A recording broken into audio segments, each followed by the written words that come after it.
the forward and backward motion as we now can take and build our engine brackets around it. What are you laughing at? What's up, guys? Welcome to the channel. In today's unique episode, we get to meet the owner of this E24 behind me. We get to chat with him, work with him, and really figure out how to take apart this interior to get the engine and transmission to fit. Before we start, guys, I want you guys to take a look at garageaholic.build. That is my website where I feature not only my guides for the E36 and 54, E30 and 54, but also you can sign up for memberships, $40 a week. You have questions about anything, your engine swap, your car's not working and you need help, I help you remotely $40 per week on a recurring membership basis to get you up and running on a personal basis, Zoom calls, constant conversation, and motivation to help you finish and get that solved. So without further ado, let's continue to go on and figure out how we got that engine into that car as you see behind me.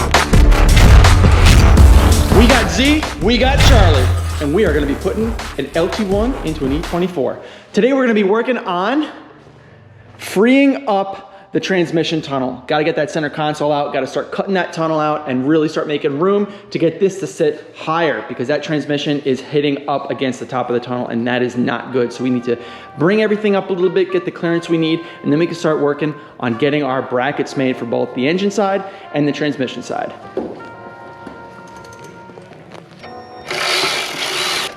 So there is one wire right here. All right, look at that. Okay. Cut out here, along this edge, along the whole edge, and then, so taking the seats out is probably not gonna be easy. No, it's full bolts, I've done it before. Same as I know, but we can't move the seats. They're electric.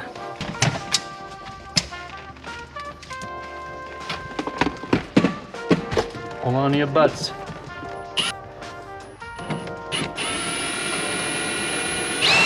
Move it.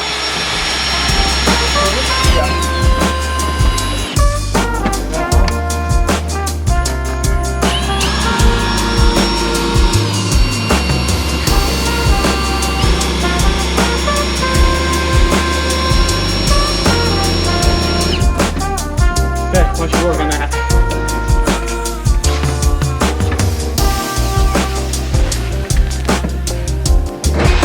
Oh yeah, feng shui, baby.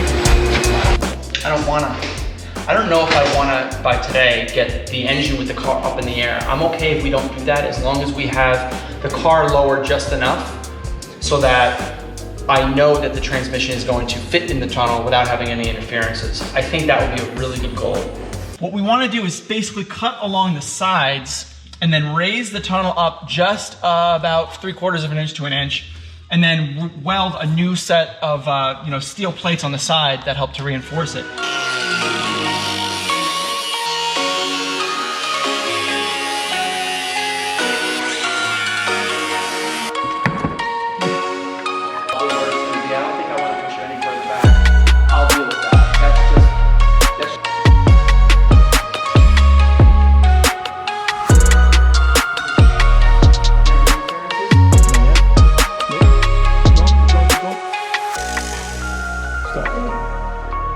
It needs to know all the it needs to know.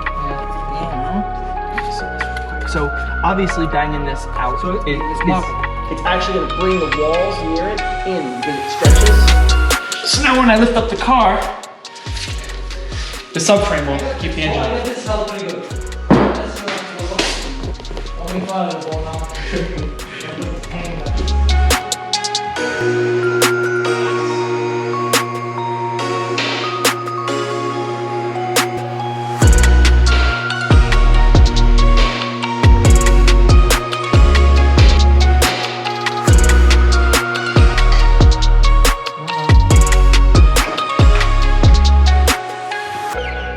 You can see here, I got basically the engine sitting freely in space, exactly where I want it, and I can always tune the location, the tilt, the forward and backward motion, as we now can take and build our engine brackets around it. What are you laughing at? So this is the Kamell drive shaft, which has a slip joint in front of the center bearing.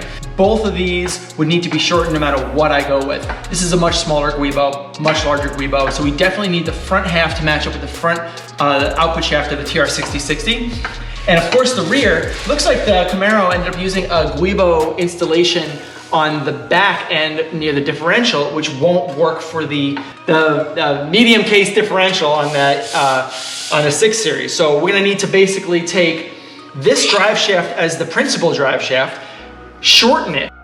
Downside to having the transmission and the engine as close to the tunnel as possible is that the output of the guibo is actually quite high.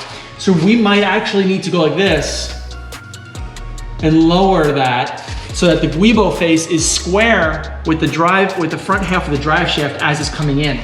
So we might, you want to push this as high as possible. I'm saying we might need to bring it down a hair like that so that when you're looking at this, wherever the center bearing is going to be, it's hitting right smack on that centering pin. That's what you need. So you see what I'm talking about now in terms of the subframe, the direct subframe interference, right?